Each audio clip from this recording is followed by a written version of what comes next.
La PPR, c'est une maladie animale qui affecte les moutons et les chèvres et qui cause beaucoup de mortalité. Quand elle est introduite pour la première fois dans un élevage, elle peut entraîner jusqu'à 80% de mortalité. Donc c'est une maladie qui a des conséquences très néfastes parce qu'elle tue les animaux. Et du fait qu'elle tue les animaux, elle a un impact sur la viande, sur le lait, sur toute la production qui est liée à ces animaux-là. Donc, cela entraîne des pertes de revenus, cela entraîne aussi que du fait que les animaux, les propriétaires des animaux n'ont plus ces animaux-là pour tirer leur subsistance, ça les oblige des fois à chercher des alternatives, à migrer dans d'autres régions, et cela aussi a des conséquences en termes de conflits, d'utilisation des espaces et tout cela. On estime que 1,5 à 2 milliards de dollars sont perdus tous les ans du fait de la maladie. Donc c'est un impact réellement important en matière de sécurité alimentaire, de nutrition, et ensuite au point de vue du marché. La peste des petits ruminants est présente dans plusieurs pays.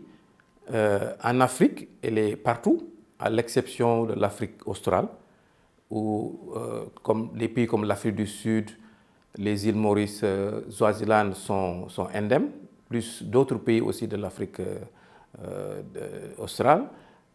Elle est présente au Moyen-Orient et en Asie. Et le fait particulier cette année, c'est qu'il y a 2 nouveaux pays qui ont été contaminés, c'est la Mongolie et la Géorgie.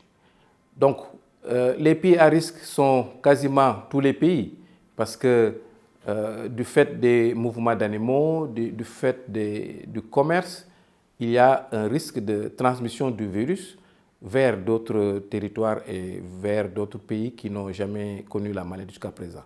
C'est pour cela que les efforts qui sont engagés par la FAO et l'OIE visent dans un premier temps et prioritairement à aider les pays qui sont contaminés à faire face et à réduire l'incidence de la maladie, mais aussi à prévenir la diffusion du virus vers des pays qui sont aujourd'hui considérés comme endèmes, mais qui sont aussi à risque.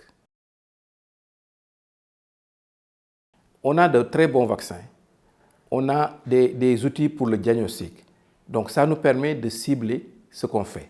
Donc on va aller intervenir là où se trouve la maladie. Et ça, je pense que c'est le message clé qu'il faut retenir. Il ne s'agit pas seulement de mener des campagnes de vaccination.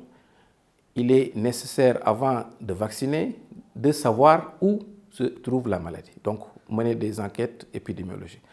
Cela sera accompagné aussi d'une participation, d'un engagement des éleveurs, des acteurs de la filière des petits ruminants, des commerçants, parce que eux, ce sont les personnes qui sont les plus en contact avec les animaux et qui peuvent voir s'il y a une maladie et en parler.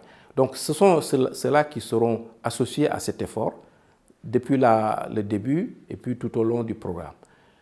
En plus de ça, il y aura des actions pour renforcer donc les capacités des services vétérinaires et puis selon les pays et selon les régions, voir s'il y a d'autres maladies qui affectent les moutons et les chèvres qui pourront être associées à la lutte contre la PPR.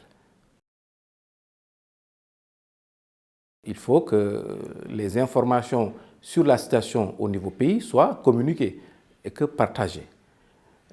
Ensuite, vous savez, on a des régions qui sont des régions à conflit, où il y a des conflits actuellement, où la maladie est également présente.